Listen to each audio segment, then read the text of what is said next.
Education Secretary Gillian Keegan is expected to call for all mobile phones to be outlawed in classrooms and during break times at all schools. A government source has told journalists that the Education Secretary believes phones pose a serious risk of distraction, disruptive behaviour and bullying, and would encourage all head teachers to ban them. What do you make of this, James? I find this all rather curious. So, for example, in 2018, it was estimated that 95% of schools had imposed restrictions on mobile phones and mobile phone use. So I'm perfectly happy with that as some kind of a suggestion. But if this is the best that the Education Secretary can do in terms of a headline speech, probably at the last conference before a general election, when we really should be talking about schools that have concrete that's falling apart, schools that have too many pupils in them, schools that have real discipline issues, schools that need to adapt to a world in which AI is coming, technology is changing. Perhaps we should be talking about an international baccalaureate as the sort of benchmark, the sorts of jobs that people are going to be doing, and discipline and responsibility and all these things, and money. And we have all of those things, none of which are mentioned. Oh, but by the way, we're just going to ban mobile phones and that's going to solve everything. It strikes me as bonkers bizarre, not because this isn't an issue, but it just should be lower down on the agenda. Are you saying that this is similar to Rishi Sunak banishing his suggestions that we should have 7 bins when that was never really a suggestion in the first place? This might be a slight distraction. It could be a distraction. I just think it's first of all, it's something that's already being done, and it should be sort of tucked into sort of lower level. By the way, we're going to give legislation to back up the choices that heads make at that school, because mobile phones, we all know, look, here we are, we couldn't do our jobs without them, that they're an important part of our lives. And the thing is that you can't ban them per se, because children are going to have to take them on their way to school and on their way from school. That's an interesting point, because we didn't have them for years and we survived, Tessa, didn't we?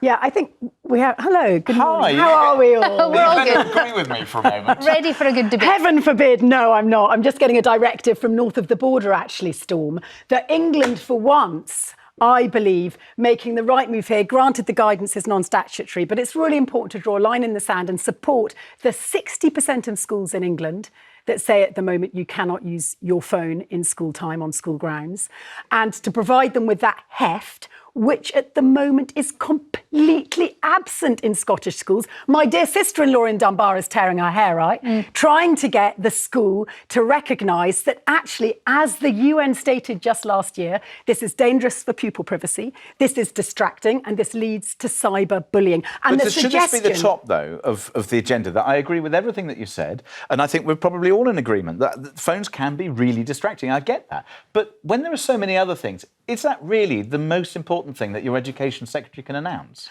I actually think it is incredibly important, because it's the interface between teachers, parents and pupils. It is bizarre just how addicted we've become to being able to contact each other at every hour of the day. And I'm going to own it. Sometimes it's deeply inconvenient that I can't text my 14-year-old and discover whether she's fed the cat at 11 a.m. in the morning. OK? But now I know Gillian Keegan has put a line in the sand. I won't sigh or moan about it. Well, actually, you've both picked up on a point that Nelifa picked up on earlier when we discussed this during the news review, and that is that actually maybe the problem starts with the parents. It starts with the adults, because we are also addicted to our mobile phones, and maybe we're not setting the best example. So this might be a good thing for the government to put that line in the sand down on. Lisa from London, you're up first. What do you think? Yeah, well, my daughter goes to a school where it's actually banned already. And I'm sorry, I'm getting an echo. Are you getting an echo on your line? That can be quite annoying. I'm sorry, Lisa, but we can persist. We'll get through this. We can hear you just fine. Perfect. So they say if you want your child to go to this school, and you want them to have a phone, don't even apply for this school. I totally agree with her not having her phone at school. I think it is distracting.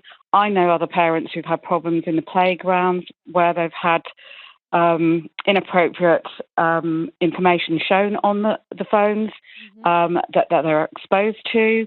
And I don't want my daughter to actually be exposed to any of the stuff that has been discussed. The truth is they're going to be exposed to that after school, even if one child has a smartphone. But I get the taking it out of school.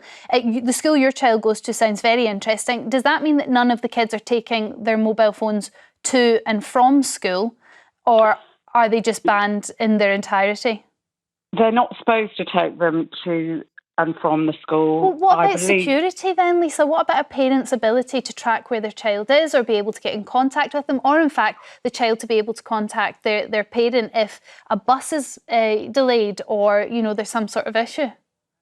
As you've already expressed yourself, we survived without phones before, and we've become so reliant on them to see where everybody is and what they're up to and their safety. But it is going to be the future, Lisa, so don't we have to, teach our children how to use them appropriately? Yes, appropriate is the word, and I don't think that school is a place to actually have the phone. I don't mind that they have their phones going to and from school and maybe handing them into the school. I think that's probably the way to go. Or how about, Lisa, it's just a really radical suggestion here, that if a teacher says switch your phone off between 8:30 a.m. and 3:30 p.m, pupils do what they're told. That's what happens in my daughter's school. Oh, Tessa, don't be silly. Pupils do not. They are notorious for not doing what they're told, pupils, hence detention.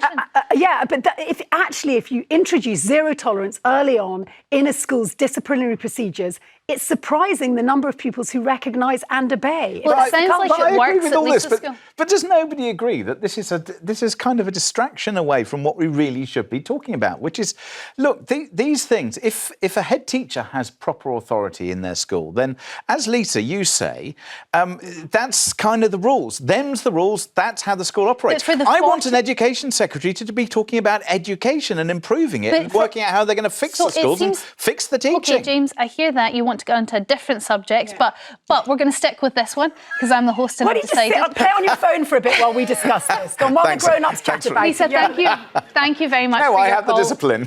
Adrian from Somerset, you're up next. What's your thoughts on banning mobile phones in schools? It works for apparently 60% of schools in England. Hello. Hi. Yeah, I don't think it should be banned because I'm an ex-teacher, and in my class, if they had a phone call or a text, they had to walk outside and take the call. Also, Adrian, you're telling me that I could miss part of my lesson if someone were to call me and I pretended it was my auntie or my mum calling? Hey, Storm, I fancy you. Meet you outside the bike shed. That give me 10 minutes out of the classroom. That's a dream come true. Also, regardless of that, use mobile phones to go on something called Kahoot, which means it's exam revision, and they have to use a mobile phone to press the correct answer in class. Yeah, this is, and I understand that this is kind of the defence that a lot of children are using their mobile phones in the classroom, but if the school was funded well enough, then surely they would all have access to an iPad or some sort of technical device that they could get involved in this Kahoots from and not their mobile. So they're not getting messages from Jane 2 seats down to say that Sandra fancies Jack at the back. That's very distracting. You're in a weird world. There's not the funding.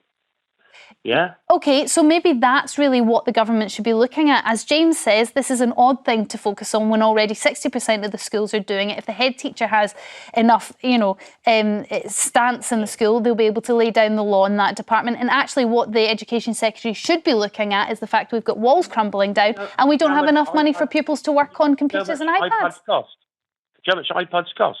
Well, they got no chance. But Adrian, hang on, let's just pick up on that because it's an issue that I know they've run up against in Scotland, where the council say we don't have a right to take the phones off the pupils. And also there's this idea, there's no government guidance, but there's the idea that actually there's a shortage of some electronic equipment, there's a lack of tablets, etc. And therefore there's the expectation that a child will both have a phone and be able to pay for data to make up for the shortfall in educational funding that provides the necessary electronic equipment. That's not OK. I'm not cool with that if I'm a parent. Adrian, I'm guessing that you're not cool with the underfunding either. No, I'm not, but I think it's quite viable that they'll use their own phones. Interesting. Adrian, and as a teacher, you're a great person to speak on this. Thank you very much for your call. Terry from Kent, what's your thoughts? You've heard from two callers there, both with very different views and both maybe valid. No, I think children should be allowed to take their mobile phones, obviously at a certain age. I've got a 12-year-old granddaughter. She firstly cycles to the train station, then catches the train and cycles the rest of the way and does that on the return journey as well. And quite often stays after hours for school clubs. So in the winter it can be dark when she gets home. So she needs the security of being able to contact her mother, should she need be, who's also disabled. I do understand that, Terry, and you make a great point, and it's one that comes up a lot. But as our first caller said, you know, we went through years and years of not having, decades, a history of not having. I think we live in a completely different world when I was at school, certainly. Do you think a more dangerous one, or we're more aware of the dangers? More aware of the dangers, perhaps. Perhaps we were a lot more innocent years ago. But Terry, just because... But I don't think it's even a problem in her school, because during lesson times, all the phones are in the girls' lockers. Okay. So Terry, here's sort of where the rub is, I suppose, that sounds like the school has banned mobile phones in lessons and in break times if they have to be in the girls' lockers. And that's essentially what Gillian Keegan is calling for. And you would support that then? Yeah, but I mean, obviously the girls have got to take their phones into school to leave them in the locker in the first place. But then you've got the security. You can't leave any child at any time outside of school without a possible contact of somebody. I've got you, But Terry, to be clear, the guidance that's being issued by Gillian Keegan is not banning mobile phones to and from school. It's actually banning their use in school time. But I think it's like local councils. Every school should be responsible for the children it's educating. They should be able to take control and decide for themselves what works within their school. Shouldn't, Terry, the government give guidance on that? Isn't that... Well, it's not really a political issue, is it? But Actually, it's nothing to do with politics. Terry, when you have angry parents saying, I want to be able to contact my child in school hours, etc., it's really useful as a school or a local authority say, look, we've got the backing of government on this. The nation is behind us, and actually the UN beyond the nation. But they should be discussing this problem with their own school and where their children go. I don't see why it should go beyond that. Because it just gives the school extra backup. Can you imagine, for every child you have, in general, you have 2 parents plus a whole other team of kind of invested other adults. That's a lot for a school to manage, and I think it's really helpful to have these lines in the sand. And I know personally that it's much easier for me as a parent of a teenager, because the school is in line with the government, is in line with my thinking, than it is for my family in Scotland, where actually there's no clear guidance from the Scottish government. Local councils go like that, we can't do anything about this, and then it's up to the individual school. What you're really saying, and Scotland saying that it's actually a problem in Scotland. Then. Well, there are parent groups who've got real issues, because you've got, therefore, it's used in break time. So rather than having your children, forgive me, but play and interact face-to-face in a social way that was they were deprived of during lockdown, they're all doing this. Yes, but I think the issue here is less about what you're saying, and it's more about the fact that we have to have more authority within schools to be able to define what the rules are and for parents to comply. What Terry said. Exactly. And I think this is why I think this is all a little bit of a distraction. It's not banning mobile phones or anything else.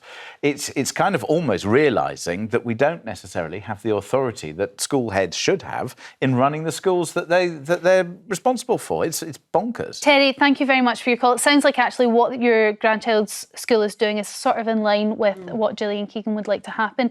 Cian from Clackmannanshire, what's your views on this? Good morning, guys. How are you? Fabulous. How's yourself? Not too bad. I was listening to every one of you talking about the phone and that. When I was at school, we had phones and that as well in school, but we left them in a pocket in school. Mm-hmm. But see, if you go to like schools around the world, like in Scotland and England, what happens when kidnap someone and that be the school's fault? Looking at that. I kind of hear what you're saying there. Cian, first of all, you must be about ages with me. What age are you? Do you mind me asking? I'm 24. Oh, no, you're a lot younger than me. I'd love you to be ages with me. Wishful thinking. Yeah, wishful thinking there.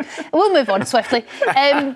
So you're saying that actually if schools were to take mobile phones off the children or not allow them to even bring them into the school because they don't want responsibility to keep them during lesson time, and a child was kidnapped, then that would be on the school? Yeah, it'll be a school's fault because there's Cian, more and more kidnapping. I don't know if there is more and more kidnapping per child, actually. Cian, I don't know if that statistic is actually accurate. I don't want to terrify the nation here.